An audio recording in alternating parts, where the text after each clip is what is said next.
If you really want to know about Johnny Winters, you would do well to get this book. He's a talented painter. It's called Hang-Ups. But you look at some of these paintings, you get a pretty good insight into what goes on in that mind, and I have no idea what it is.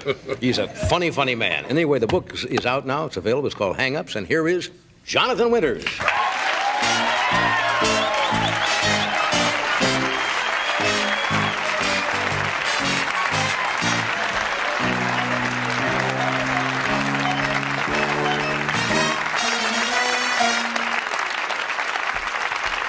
See you. Good evening, sir. Carry on.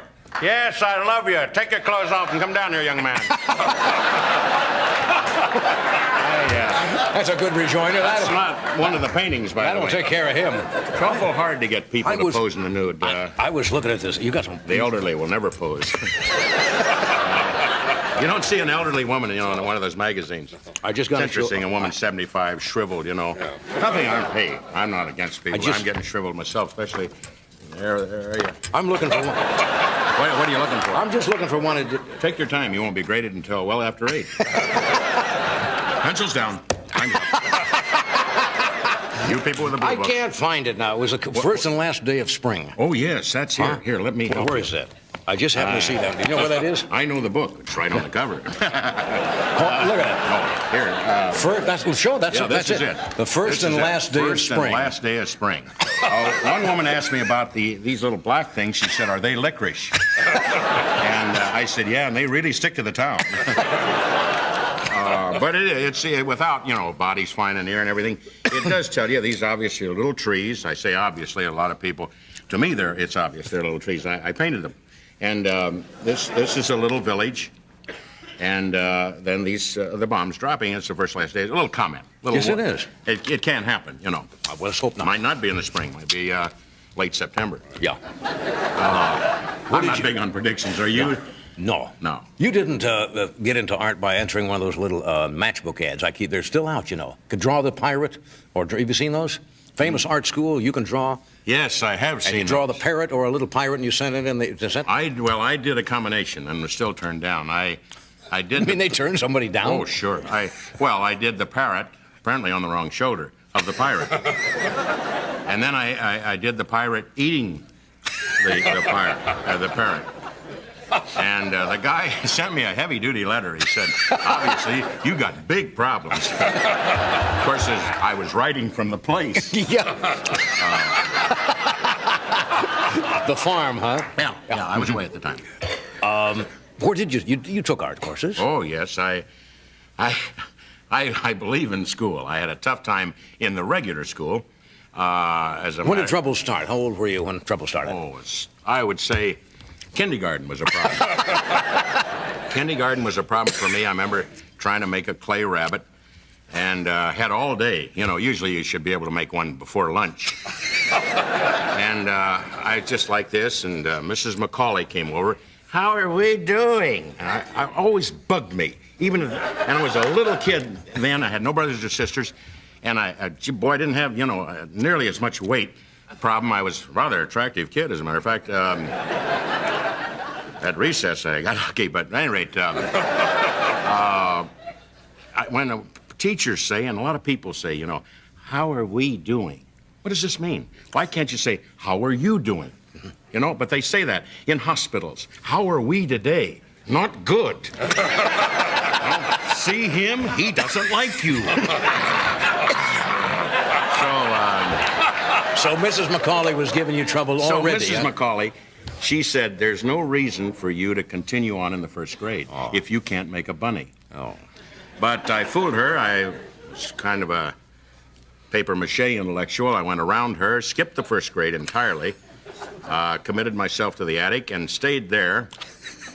Read a lot of magazines, and listened to the squirrels wandering around, and then came down in time for the second grade. And I had a lot of problems. But I did manage to get through school. I find there are a lot of presidents, not a lot, but a few, that have not had the great education and managed to pick it up later on, maybe through theft, I don't know, or what. But at any rate, coming out of the service, My father said, which is standard, I think, for most fathers to a boy, he said, what are you going to do, kid? You haven't done anything for the last 3 years with yourself. Of course, and I was a corporal. I mean, that was a big thing to me, you know, a corporal. I was told that if you made corporal, you were as good as a general. Yeah. I believed that. When the man came by in the Jeep on the, at the Navy Yard and I saluted him, that was my salute, you know? He was an Army general, had no business on a Navy base. I said, I'm better than you. I'm a corporal in the Marines, okay? Oh, hey, heavy. So I thought maybe the guys were coming out with Uzis for a moment. But we never know today whether, you know. We have cut away for a moment. Really? Why? Yeah, Mr. DeCorda was telling me. I had no word on that. Yes, yes. Should have briefed me, Johnny. You didn't hear that, huh? No, I didn't hear that. Well, we'll come right back here. Yes, we will. We're talking with Johnny Winters. Right here, sitting on my right. Son of Dean Martin. You going home for the holidays? Back to Ohio? No. Really? It's a little tough to go back this time of year for a lot of reasons. About everybody's gone that I grew up with. I'm sure Ohio has an ample supply of people, but a lot of my people are lying down now permanently. And,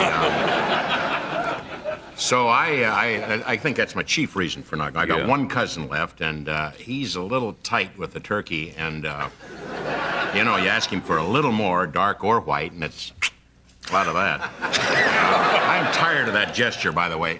Yeah. No. So I decided not to go back to Cincinnati, but... what was it like when you were a kid? When I was a kid?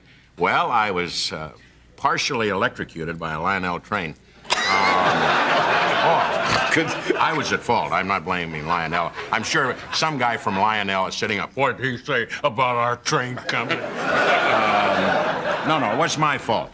I had come in from a very snowy evening. I was petting the dog the wrong way to begin with, and so that's the only way you can get a dog's attention sometimes. Do that to his fur. Also do that, and you'll really get his attention. I love to do that on a good snowy day. You see a dog, you know, fairly stiff.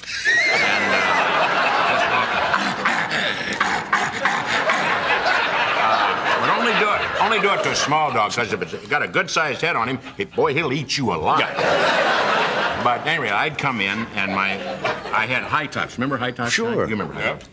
If you lived in the Middle West or the East, or maybe they were sent to you in the South, you know. They were high tops. A lot of the people are laughing because they were children or weren't even born. But they were high tops and usually had a knife in your boot, so you could kill a guy in the fourth grade. Oh, yeah. And, or get lucky on the turnstile. But I'd come in, my shoes were just soaked. Oh, boy. Apparently, we were cheap high tops, and the water went through, and I was setting up the train because Dad was resting. I was told he was resting. He rested for the first 7 years of... it was like this. Hey, how you doing? You know, it's interesting to see a guy really juiced to the gills and bombed. You know, here's a little rosy-faced kid, sort of angelic. I was in those days, and I'd put on makeup. A kid down the block was a little different from me. And put on little discs, you know, and I was trying to do the Nutcracker Suite and everything. And I'm looking at my dad, this is December 24th, you know, Christmas Eve. We're going to set the train up, and he's in a seersucker suit and a swimming trunks, you know. It was just the conversation. Kids never forget. I was an only child. You never forget anything. Two people really on you. My mother saying, "Get a bag." And I said, "Well, it's only 5 o'clock. Go anyway." Back to the dog again. So my old man's like, don't put the try to put the train together now. Your father was celebrating, was he? He was celebrating something. Yeah. I think that his old picture of Hoover fell off the mantle, and so at any rate, I said, "Dad," I asked that stupid question, you know, and having been an alcoholic, I understand it now. I said, "How are you feeling?" I never said, "How are we feeling?" How are you feeling? I'm fine. And my tongue flies out a lot, you know, and so I went over to kiss him, which, you know, even in the 30s you could do that. And it was most fathers would point, here, never here, here. So Oh, full blast. And so it was at that time with wet shoes that I stepped on the track.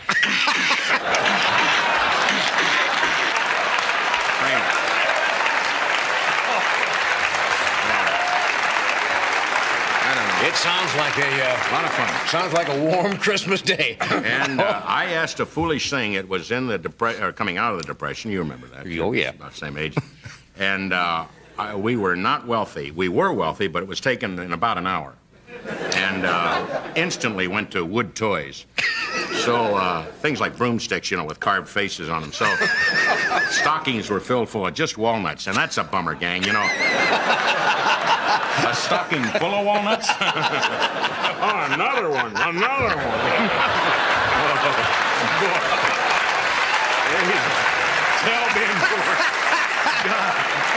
Surprise, surprise.